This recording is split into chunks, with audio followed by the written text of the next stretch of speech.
आदि युग में अयोध्या नगर में राजा दशरथ विराजमान थे। उनकी रानी कैकेयी की कुछ इच्छाएं थीं जो एक बड़े फैसले को प्रेरित करने में साबित हुईं। वह इच्छा थी कि राजा उनके पुत्र राम को वनवास भेजें और उसके बजाय उनके सौंगे पुत्र भरत को राजा बनाएं। दशरथ ने अपना वचन निभाने का निर्णय किया और राम को वनवास भेजने का सामर्थ्य दिखाया। राम, सीता और लक्ष्मण ने अयोध्या को छोड़ा और अरण्य में वनवास निभाने का संकल्प किया। इस यात्रा में वे धर्म, नीति और सत्य के मार्ग पर चलते रहे। राम ने सीता को देखकर पहली बार सारे वन में सुंदरता की बात की। जैसे सुंदर फूल वन को सजाते हैं, वैसे ही तुम मेरे जीवन को सजाती हो। प्रभु, मैं आपकी दासी के समान इस वन में आपके साथ रहूंगी, और यदि मुझसे कोई अपराध हो तो क्षमा कीजिए। मैं वन के तौर तरीके जल्द ही सीखने का प्रयास करूंगी।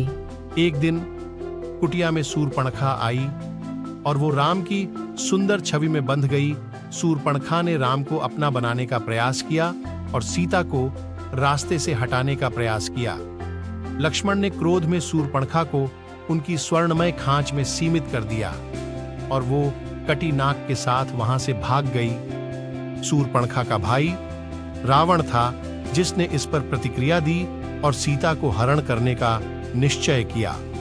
रावण ने मायावी रूप में सीता को लुभाने का प्रयास किया, परंतु सीता ने सत्य और धर्म के पथ पर चलने का संकल्प बनाए रखा। श्री राम ने वानर सेना के साथ लंका पर आक्रमण किया और युद्ध का दिन आया। राम और लक्ष्मण ने वानर सेना के साथ विजय श्री को प्राप्त करने के लिए संघर्ष किया। युद्ध के दौरान राम ने रावण के भाई विभीषण को धर्म के पथ पर चलने के लिए प्रेरित किया और उसे राक्षसों के राजा के रूप में स्थापित किया। वानर सेना के राजा सुग्रीव और सेनापति श्री हनुमान जी श्री राम के दास बन गए और अंत में विजयी होकर राम ने सीता को अपने साथ अयोध्या लौटने के समय आ गया इस बारे में बताया। विभीषण ने उनके जाने के लिए पुष्पक विमान प्रबंध करवाया और राम जी अपने संबंधियों के साथ वापस जाने लगे। यात्रा के दौरान राम ने धर्म और कर्तव्य के महत्व को सिखाया जो उनके प्रेरणा स्रोत बने। अयोध्या में वापसी पर राम जी ने सभी माताओं को गले लगाया और भाइयों का उत्साह बढ़ाया। कर्तव्य को पूरी निष्ठा के साथ करने के कारण अयोध्या और संसार में राम जी की लीलाएं होने लगी।